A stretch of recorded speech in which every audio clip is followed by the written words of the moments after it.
Caleb is the Executive Director of the Nevada Office of Veteran Services. He's also an Iraq War veteran.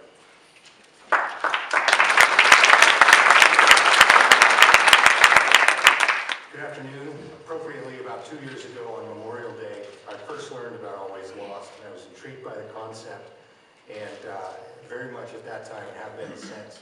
Since then, many people have pointed it out to me, and I've continued to work closely with the founders and organizers and the people who really carry it forward as often as I can, because I believe in it, and I believe in it for one specific reason. I'd like to tell you why that is today.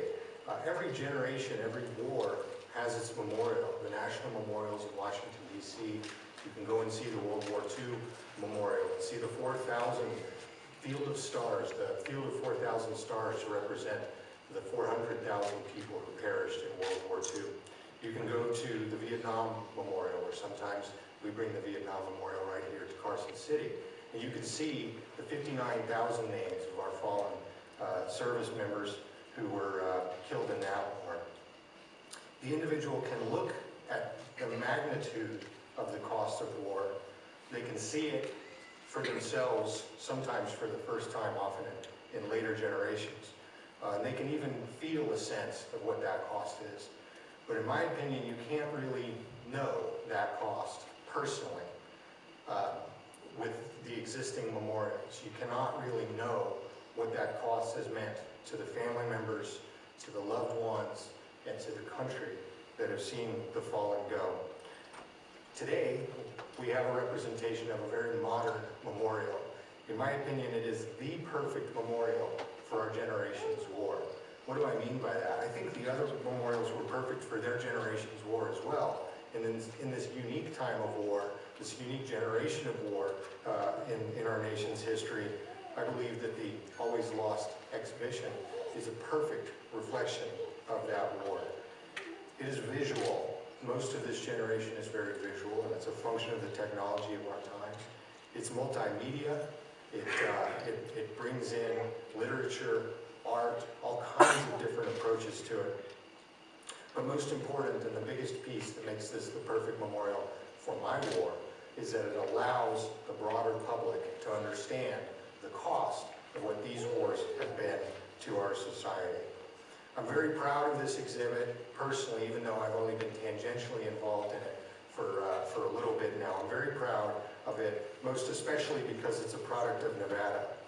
Dr. Lucy, who I saw here earlier, I'm sorry, it's too broad a field here right now. Dr. Lucy, a wonderful job in encouraging your staff and building an environment there at the college that allows for this sort of thought and honor to really flourish on your campus.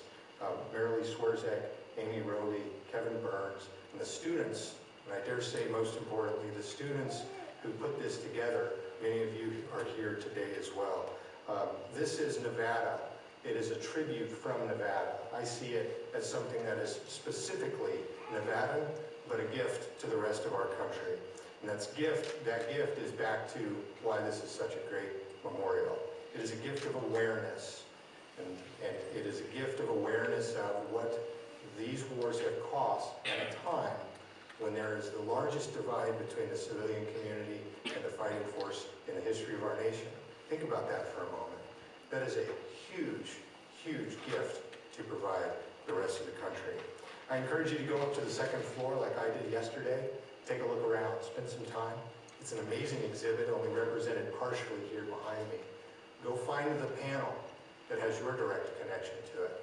Whether it was Captain Josh Byers, who was, I never knew personally, but who was a graduate of Reed High School, and whose picture in his West Point uniform encouraged me, sitting in my counselor's office, to follow that path into my military service.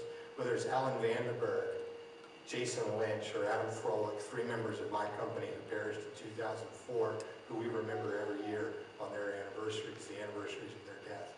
Or the over 6,000 others that you don't know. Take the opportunity to get to know, and many of you already know, but take the opportunity to get to know the cost of this war. Thank you very much for the opportunity to speak today, and more important, thank you very much for putting this project together, Amy and Marilee together. Thanks.